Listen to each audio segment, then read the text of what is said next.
আবেগ নামক শব্দটির সঙ্গে সবাই আমরা বেশ পরিচিত। কারুর আবেগ বেশি, কারুর বা কম। আবেগে গা ভাসানো? সাবধান। ভালোবাসার আবেগকে চেপে রাখুন, তা না হলে সম্মান নিয়ে বাঁচতে পারবেন না।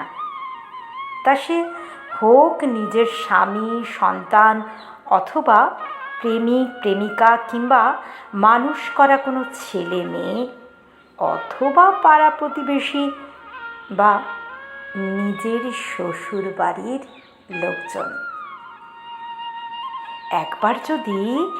একবার যদি কারুর প্রতি আবেগের বশে দুর্বল হয়ে পড়েন আর সে যদি বুঝতে পারে, তবে আপনি হবেন তার কাছে ব্যবহার্য একটু বস্তু।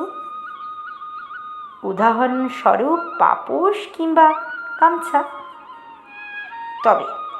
তবে যার যা চরিত্র তা কি কখনো বদলে ফেলা যায়? আপনার স্বভাবে যদি আবেগ বেশি থাকে, তবে তা চেপে রাখবেন কি করে? হাজার অসম্মানিত হলেও আপনি ঠিক সেই কাজটি করবেন, যে কাজটি বুঝতে পারছেন অন্য কেউ আপনাকে ভাবছে খোশামদ করছেন। এই কারণে আপনি হবেন সহজলভ্য একটি বস্তু।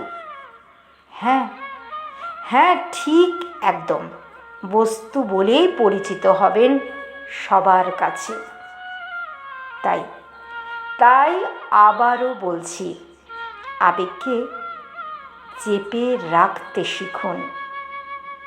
লাভবান হবেন এই আপনি।